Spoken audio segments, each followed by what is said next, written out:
બ્રેનને healthy રાખવા માટે આપણે આપણા ડાયટમાં ઓમેગા-3 ફેટી એસિડને સામેલ કરવા જોઈએ.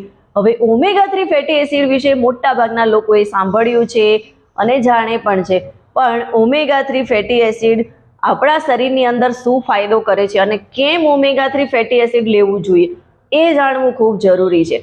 અને ઓમેગા-3 ફેટી એસિડના વિશે આપણે સારી રીતે સમજી લઈશું તો આપણને ખ્યાલ આવશે કે આપણે આપણા ડાયટમાં કેમ એને સ્થાન આપવું જોઈએ. તો ઓમેગા-3 ફેટી એસિડ કેમ જરૂરી છે એના વિશે જ આજે આપણે વાત કરવાના છીએ. તો એ સમજવા માટે, જાણવા માટે મારી સાથે બન્યા રહો. અને મારી આ ચેનલને જો તમે સબસ્ક્રાઇબ ના કરી હોય તો પ્લીઝ સબસ્ક્રાઇબનું બટન દબાવી દો, જેથી તમને આવા અવનવા વિડીયોની માહિતી મળતી રહે. ઓમેગા-3 ફેટી એસિડ એ આપણી બોડી માટે સુપર હીરોનું કામ કરે છે. સુપર હીરો છે.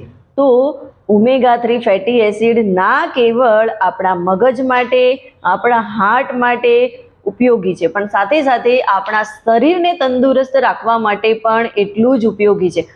તો આપણા શરીરને ઘણા બધા ફાયદા થાય છે ઓમેગા-3 લેવાથી. તો ઓમેગા-3 લેવાથી સૌથી પહેલો ફાયદો આપણો મૂડ સારો રહે છે.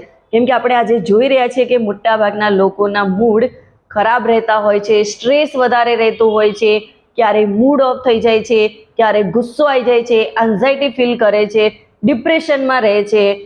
તો આવા બધા કારણોમાં આપણા બ્રેનને એક્ટિવ રાખવા માટે ઓમેગા-3 ફેટી એસિડ ઘણા બધા હેલ્પરૂપ થતા હોય છે. તો ઓમેગા-3 ફેટી એસિડ એટલા માટે આપણે આપણા ખાવા પીવામાં સામેલ કરવું જોઈએ, સપ્લિમેન્ટને આપણે એડ કરવા જોઈએ. બીજું, આપણા બ્રેનને એક્ટિવ રાખવાનું કામ કરે છે. કેમ કે બ્રેનના ગ્રોથ માટે, ડેવલપમેન્ટ માટે ઓમેગા-3 ફેટી એસિડ ખૂબ જ જરૂરી છે. અને એમાં પણ નવજાત શિશુના બ્રેન ગ્રોથ માટે, કેમ કે નવજાત શિશુનું બ્રેન સારી રીતે ડેવલપ થાય એના માટે ઓમેગા-3 ફેટી એસિડ જો એને મળે તો એનું બ્રેન સારી રીતે ડેવલપ થતું હોય છે.